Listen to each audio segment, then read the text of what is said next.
This has been a Clear Springs Entertainment production. On this episode of Parx-e Trip Across America. For Chris Parke, America is a way of life for him. He loves to go back every chance he can get, to meet new people and to catch up with old friends. So for 5 weeks, he explored America again.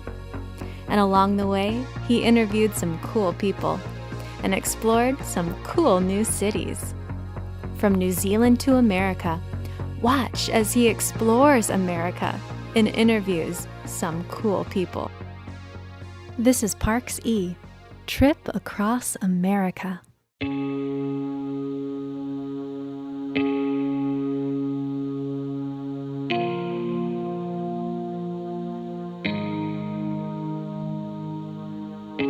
Life passes right by our side while we're looking for something inside, but nothing's there until we decide it's all life takes. One look and go inside. I'm busy chasing shadows out of all my raincoats. How am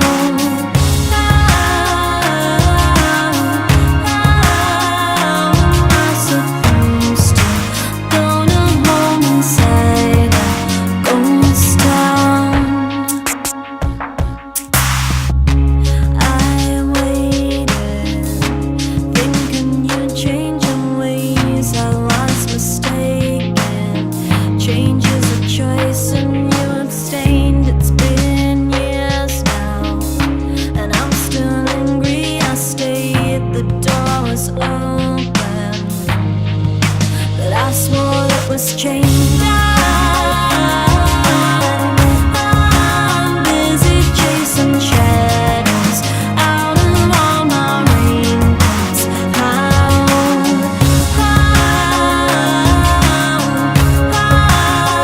am I supposed to build a home inside a ghost town? Your shadow keeps following me in my pocket when no one else can see. It's not you I'm scared of, I'm scared of me. If I could convince myself to stay, how can I trust myself not to do it again? Not again. You were working morning television, and now you're doing. I'm working in morning news here in Dallas. I went from working in mainly entertainment and celebrity news, and now I'm doing more traditional news headlines and covering political news. So how's the change from getting up at insanely hours to be able to now go, hang on, I can get a little bit earlier, and I don't. It's a lot probably maybe for you it might be you don't have to go to bed so early. You can get up at a reasonable hour, and you've got a decent day, decent morning's work, then you've got the afternoon to do other stuff. Yeah, you know, it's been really nice not getting up at 2 a.m. to do morning news anymore. I got up at 2 o'clock in the morning for 3.5 years to go to work by 3, and now I get to work at 7 a.m. and go through hair and makeup and then go live at 8 a.m. And it's amazing the difference it makes getting a full night's sleep every night. For people who get up and work the early morning shift, I applaud you because it is really hard to do. But I definitely like the hours that I'm working now a lot more. So how's the change from you covering celebrities to now talking about politics? It's been a big change covering, going from covering celebrity news to covering traditional news headlines and politics, because I don't get to laugh and smile as much, so that was a big change. But I will say it's nice covering things that affect people during their day, because before the celebrity news, it's really just stuff to kind of distract people But now I get to tell people about things that are actually, affecting their taxes, or the laws affecting their children in school. And so it's nice being able to talk about things that truly matter. But I do miss giving everybody a good Kardashian story every now and then. What do you think of the Kardashians? Why do you think people are so obsessed with the Kardashians? I think people really are obsessed with the Kardashians because they're kind of a train wreck in the sense that, they're always involved in some sort of scandal, or people are amazed at how quickly they're able to launch these businesses and make money, and they're fascinated by their family dynamic because they're constantly dating someone new, marrying someone new, and it's usually someone famous. So I think people just enjoy getting a sneak peek into their lives and wonder what it would be like to kind of live that fast Hollywood lifestyle.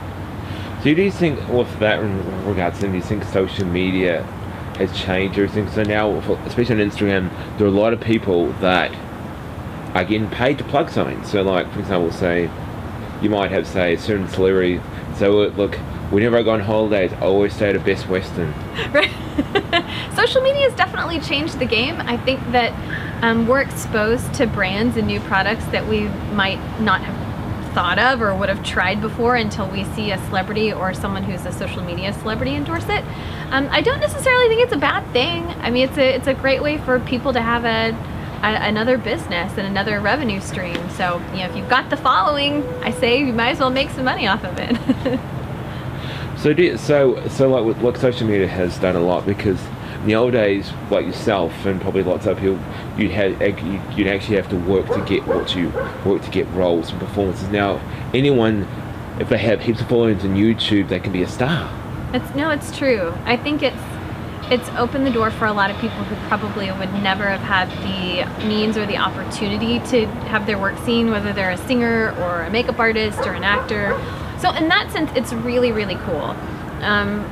On the other hand, I do think there are a lot of people that spend their lives studying a craft, getting really, really good at what they set out to do. And if they don't have a huge social media following, they might not get as noticed. And I think that's the downside, is that a lot of people now are getting passed over simply because they aren't on Facebook, Twitter, Instagram all day long. So, and it sounds like a lot of people, it's like, you've got to make something go viral, then we'll help you out. It's true. I think people are really obsessed with what's going to make something go viral, and I just don't think there's a formula. There are so many videos that end up going viral that you would never ever have thought. Everyone's attitudes and opinions and what they're interested in changes day by day, so you just never know. So I think, if you've got a cool video, post it. It might go viral, it might not, but some things don't even go viral for 10 years, so post it, why not? So you've also been doing your blog, your fashion blog, so what inspired you to do that? I've always been really interested in fashion and in style. I've never felt like I had to necessarily follow what the magazines say is the trend for the year. I just like to feature stuff that makes me feel good or that I like and share that with other people. So I started my blog several years ago because I had been blogging for other people, and when I stopped doing that, I thought, well, I might just continue doing my own thing. And my mom is a photographer, and so it gives us time to spend together shooting photos and trying new products and trying new clothes and just sharing that with whoever wants to look at it.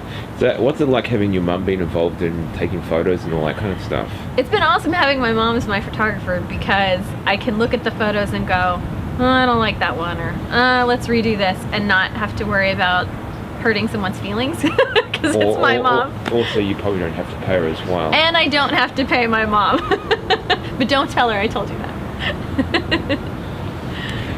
So you've been doing all this stuff. So because originally you were doing a bit of, when we first chatted years ago, you were doing a bunch of acting as well. So yeah, I started off working as an actor and really enjoyed it. But I got a job working as a host for a hockey team here in Dallas, and interviewing players and doing that kind of thing. And I thought, man, I really enjoy this, and I get paid to be me, which is great. I don't have to be a character. And so I started just getting more and more hosting jobs, and I thought this is really what I like to do the most, is be me. But from time to time I do still get to work on some commercials. I don't do film or television much anymore, but I do still do commercials from time to time and really enjoy it.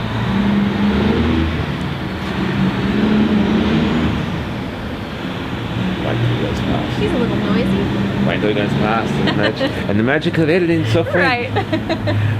So you've been doing that. So what do you like to do when you're not having to, what do you like to do in your spare time? When I have a spare moment, which used to be not very often, but since I've switched jobs and I'm working normal hours again, I actually have free time to do some things I enjoy. I really love to watch UFC. Nice. I enjoy watching boxing. I love to play tennis. I've just started taking up running. My mom is a runner, and so she asked me to run a couple of 5Ks with her, so I started doing that, so I enjoy running now. And then, of course, like so many women, I also really like to shop. Nothing wrong with that. So what do you hope 2018 will have in store for you? Gosh, with 2018, I've really been hoping that I want to continue the blog. I want to be a little more diligent about posting. I didn't do as much as I would have liked in 2017. But I want to travel a little bit more. Iceland is on my bucket list. Nice. Australia is on my bucket list. Come.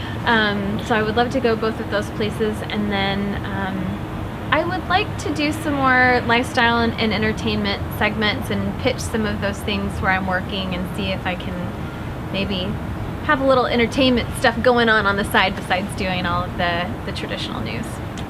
So one of the big things of, we'll ask this question, so we'll leave it on this question. One of the big things of last year was the whole scandal involving that famous movie producer. Why do you think everyone is now coming out now and basically going against people that have done the wrong thing? And I'm putting my words cautiously here. And some people have done bad and some haven't. But why do you think it has taken so long for people to go, right, we've had enough, let's... I think it's always scary to be the first one to say or do something.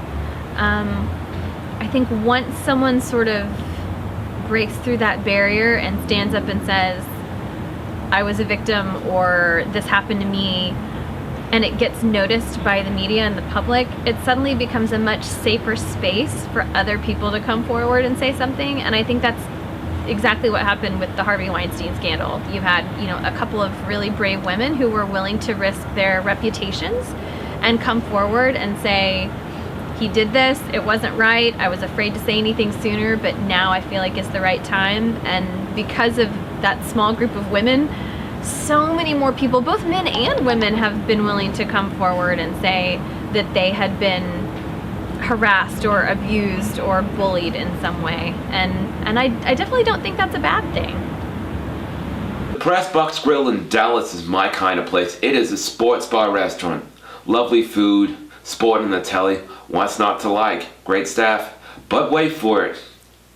There's a big thing why I love this place more than anything else in the world. They have this unbelievable list of amazing craft beers, local, and all of the beers I had there were fantastic. I got to watch sport on the television. I went there every night because I wanted to try different beers. The staff were amazing, the food was great. So when you're in Dallas, you gotta check out the Press Box Grill. And hey, hang out where the locals hang out. I recommend it highly. Not to do it again. Not again. So I'm busy chasing shadows out along. This has been a Clear Springs Entertainment production. Thanks for watching.